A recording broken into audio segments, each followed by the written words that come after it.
Hello everyone. In this lecture, we'll discuss in detail what is discourse and what is discourse analysis. As we know, there isn't any single and homogeneous definition to discourse. Different scholars define discourse differently. In this lecture, we will define discourse from three main perspectives, or there will be three ways that we can define discourse. The first perspective will be formalist perspective. The second perspective will be functionalist perspective, and the third perspective will be socialist perspective. So then discourse analysis depends upon that from which perspective you are defining discourse. So if you are defining discourse from formalist perspective, so then you will have a different method for discourse analysis. That you will be looking for different things. Okay, so what are those different things we will discuss in this lecture? And if you are defining discourse from functionalist perspective, then you will be looking for different things while you're doing discourse analysis. And if you are defining discourse from socialist perspective, then your aim and goal will be different to analyze the text. Let's see and discuss these three perspectives in detail. So, three ways of looking at discourse, as earlier I talked about. One is formalist, one is functionalist, and one is socialist. Over the years, people have approached the study of discourse in many different ways. So among them, we will be focusing on just three ways. The first one is formalist approach to discourse. Some have taken a formalist approach to discourse, defining it simply as language above the level of clause or sentence. So, if somebody asks you, they define discourse, right? So you can define discourse by telling them that discourse is a language above the level of clause or a sentence. Simply, you should ask them that, okay, I'll define discourse, but from which perspective you want me to define it, right? So then you can tell them that if you want me to define it from formalist perspective, then discourse is the language above the level of the clause or a sentence. So at the bottom we have morpheme, right? And then above the morpheme we have word. We're discussing the unit of language.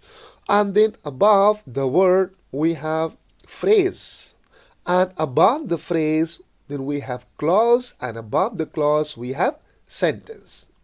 So when we have a larger unit and that unit is larger than the clause or a sentence, then that unit is considered as discourse.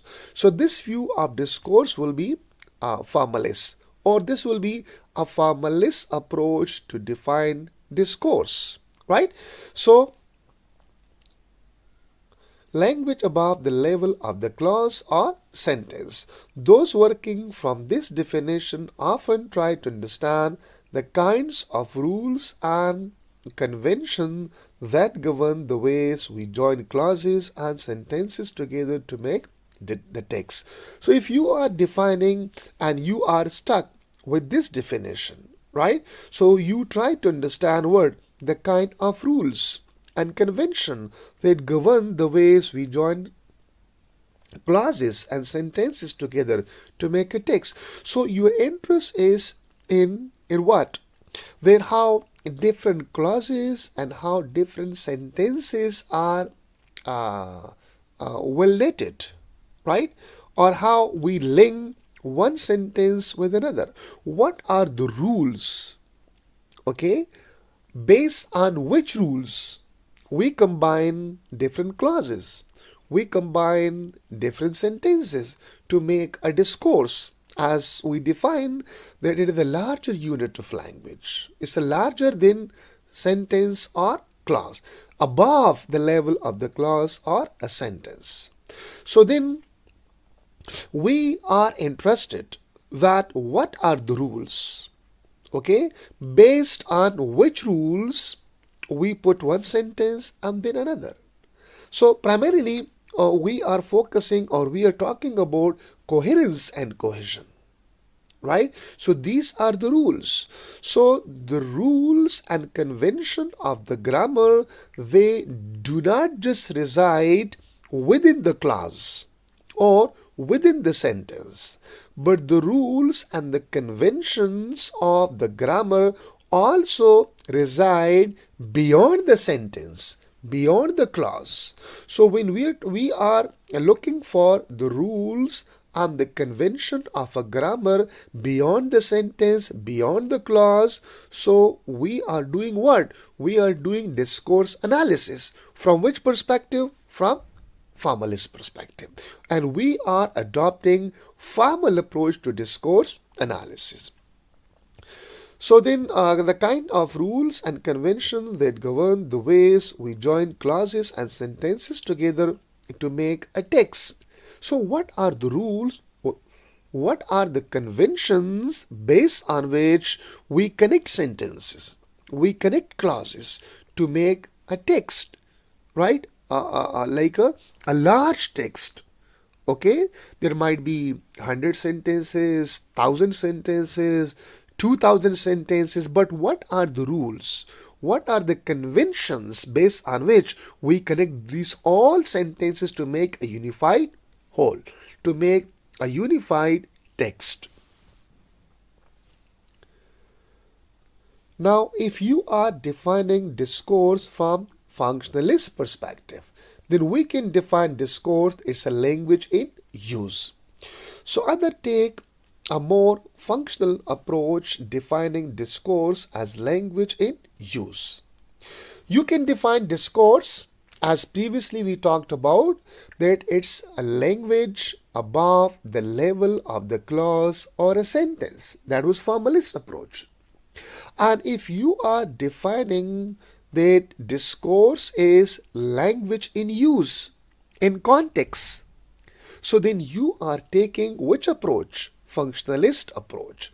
So language in use, this definition leads to the question about how people use language to do things, because we use language, and language is not only used for communication, to convey information, but language is also used to do things, to perform activities, which we call speech act.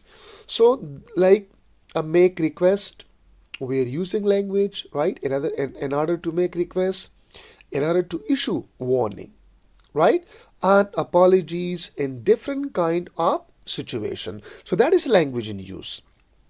If, for example, you're standing there and I just tell you that there is a wasp on your left ear, so I'm not just saying, I'm not just communicating you, but I am warning you. I'm giving you a warning, right? That be careful, and you'll just move your hand, right, to move it up. What? That wasp.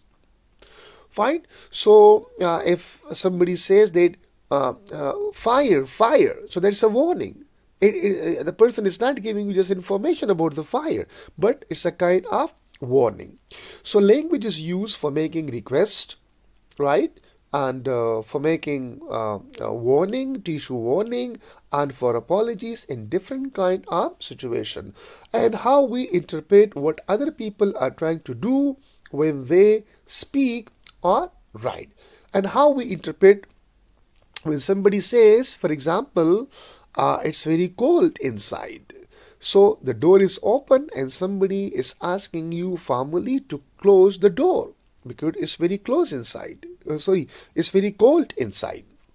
And if, for example, the same thing, the fans are turned off and somebody says it's very hot, okay, or it's very warm inside, you go and you turn on the fan. So this is also like the person is not only conveying information or telling you something, but he wants you to do something. So in language in use, so we define discourse from functionalist perspective. Social approach to discourse. Finally, there are those who take what we might call a social approach, defining discourse as a kind of social practice. So these are the people who think that discourse is not something like separate from society. You can't produce any instance of language without the influence of society. So they do not see, okay, that language and society is something like independent entities, but they think that language is solely and wholly the product of society, social and culture norm. That's why they define discourse as a kind of social practice. So you can define discourse, a language above the level of the clause or a sentence, language in use, and discourse is a kind of social practice. So this is the third definition.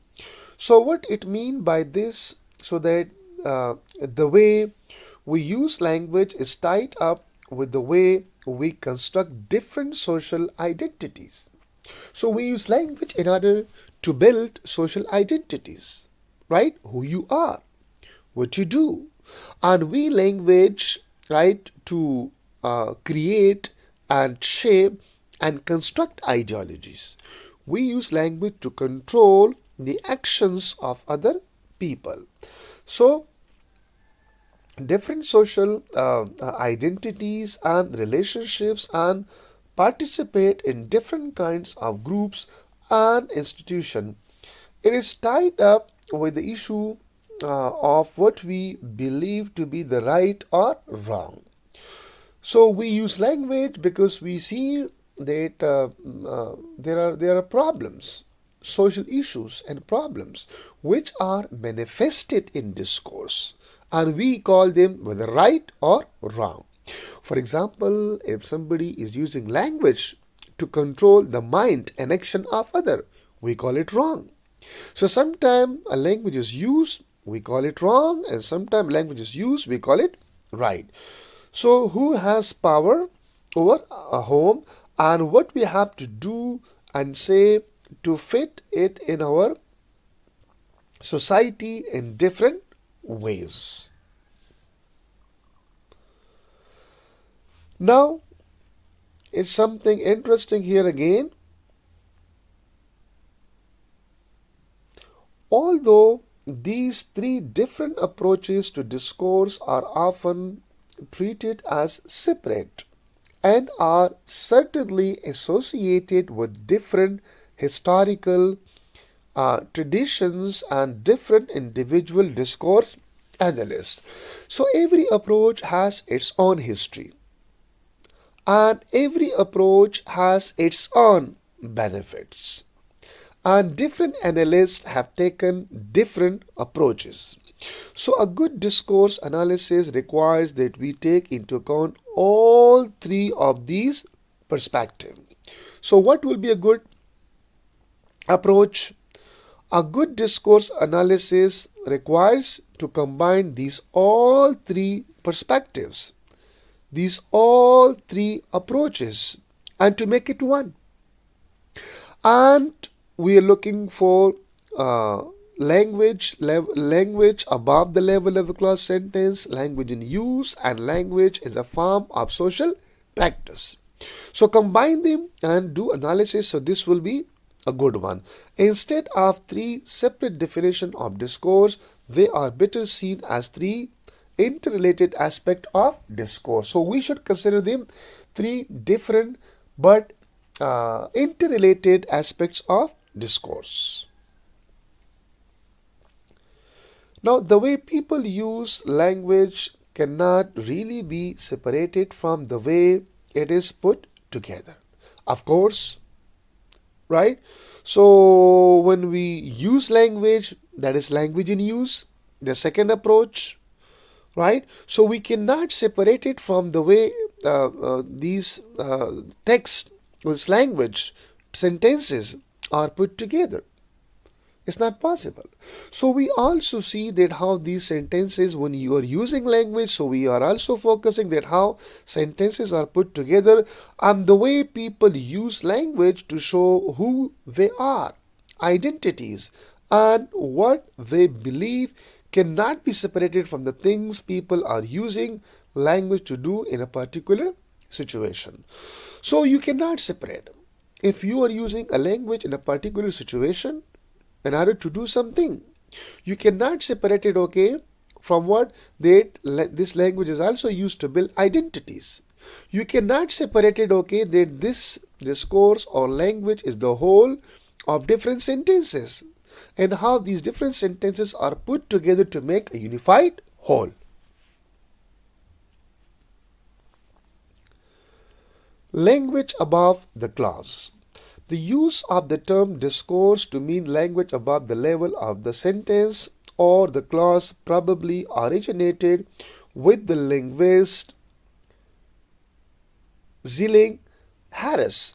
So here we have the person and his name was Zillick Harris. Zillick Harris for the first time used this approach, right? And he was talking about the discourse is the language above the level of the clause or the sentence. His name was Zillick Harris, who back in the 1950s wanted to take the study of linguistics to a new level.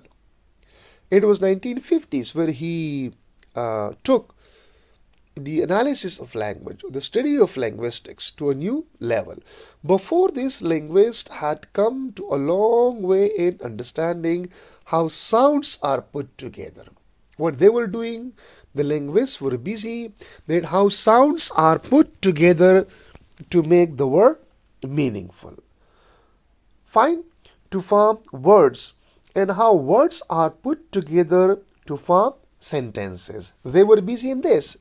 And he was the man, Zillick Harris, that who wanted to know that the way we study different sounds to make words and we arrange words to make sentences. So we also arrange different sentences to make discourse. So that was a new level where he arrived. So a long way in understanding how sounds are put together to form words and how words are put together to form sentences, what Harris wanted to do was to understand how sentences are put together to form the text. So far, before Zillick Harris, what linguists were doing, they were interested in morphology, okay, the structure of words. They were interested, okay, in sound patterns, how different sounds are put together to form words, and then how words are put together to form phrases, clauses, and sentences. And he went one step ahead of them.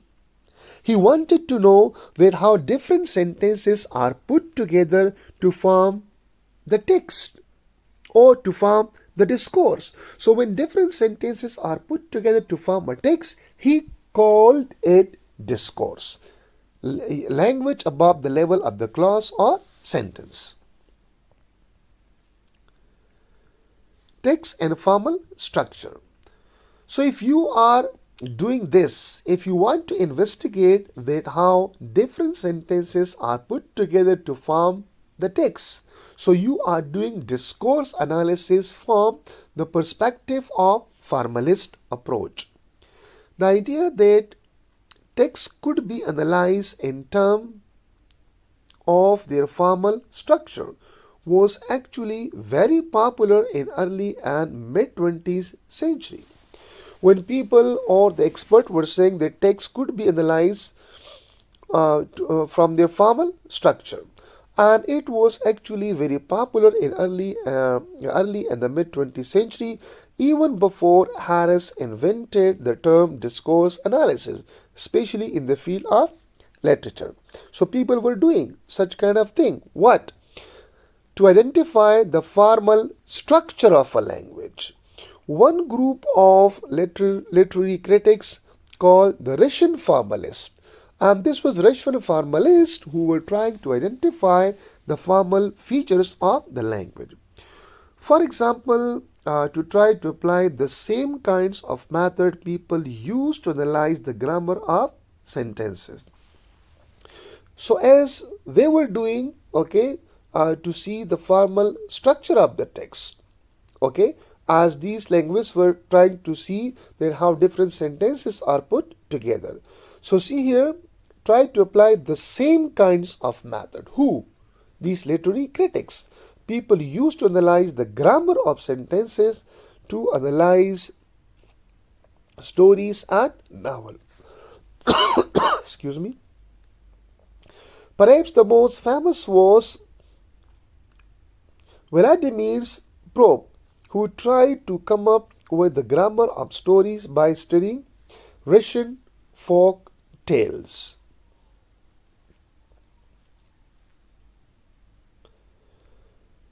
Now,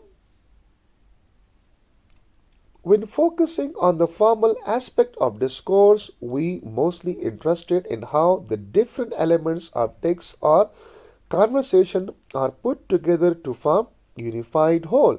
In this respect, we usually look for two kind of things. So when you are looking for, okay, you are investigating with how different sentences are put together to form a unified whole. So you're looking for two things. One is coherence and one is cohesion. So we look for linguistic feature words and grammar which help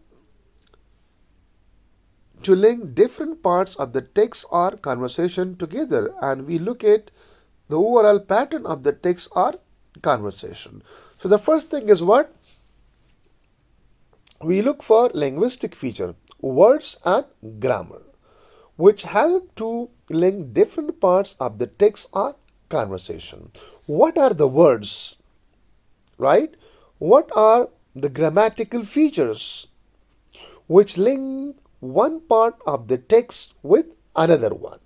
We call it cohesion or cohesive devices.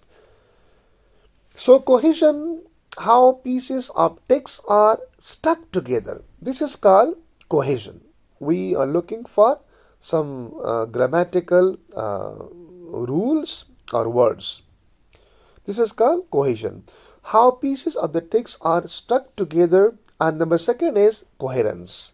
The overall pattern or sequence of element in a text or conversation that conforms to our expectation about how different kind of texts or instructions ought to be structures.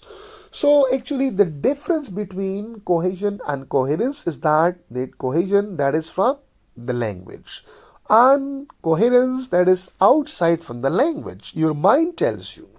So the text goes on according to our expectation. What or like in other words, we can say that coherence is the logical connectivity.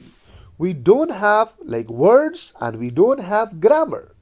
The grammar is in our mind. Our mind tells us, okay, that what kind of sentence should come after this one. While when we talk about cohesion, so we are using cohesive devices, words like parallel structure, like conjunction, like connectors, okay, like discourse marker. So these are cohesive devices. Language in use. The second aspect of discourse that discourse analysts focus on how people actually use language to get things done in a specific context. If you want to see that how people use language in a specific context to do things, so you are analyzing language from this perspective. This is called functionalist perspective. It is often very difficult to understand what a piece of language means without referring to the social context in which it is being used and what the person who is using it and trying to do it. So who is the person in which context it is using? It's very, very important for discourse analyst. And the last one, we have that language and social practice. The third aspect of discourse has to do with the role of language in social practice. Language is seen not just a system for making meaning, but also a part of larger system through which people construct social identities and social realities. Different people use language in different ways, as English teacher talks differently than a hip hop artist. And these different ways of talking help to show who we are.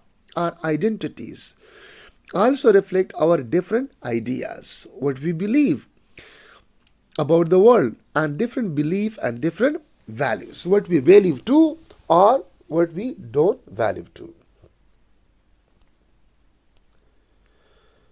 Okay, how many slides are there? Only 2 slides are left.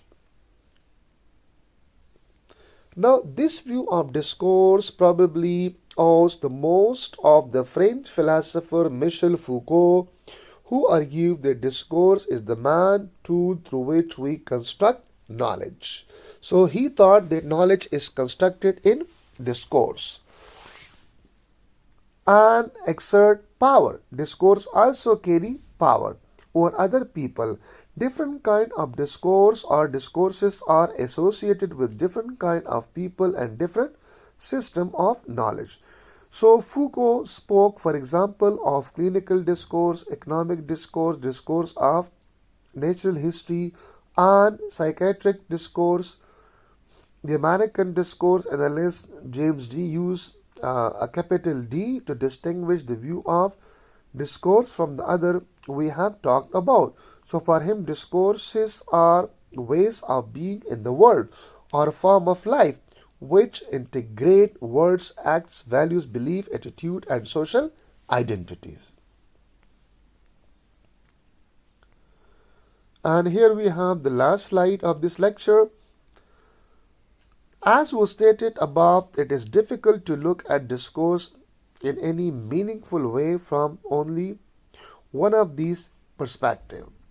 So simply looking at how texts are put together, for example, while it may be interesting, has limited practical value.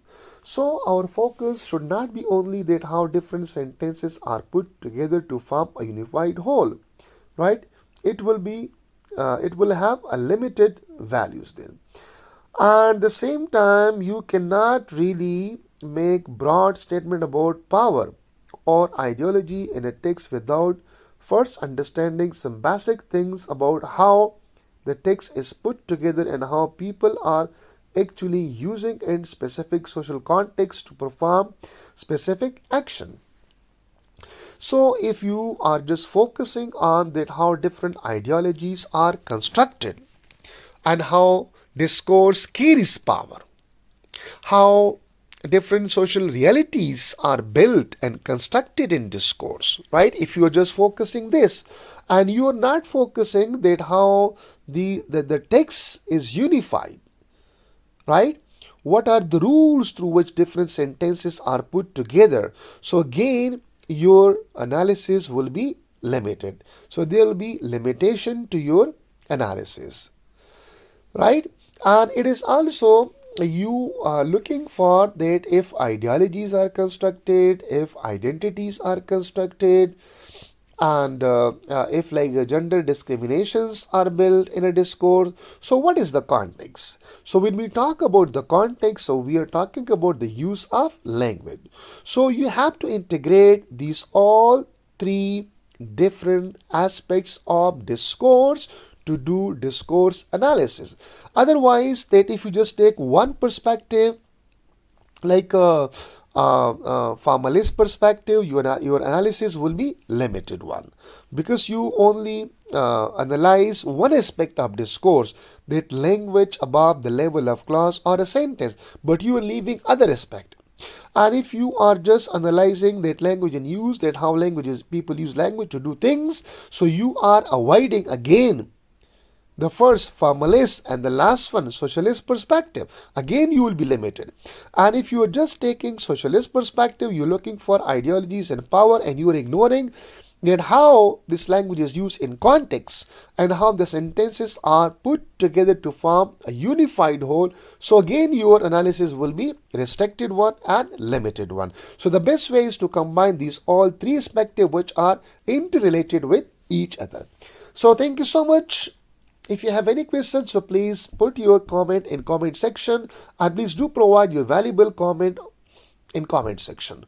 And soon I will upload another video on discourse and discourse analysis, in which I will define discourse. Perhaps that will be lecture will be in Urdu language. So thank you so much.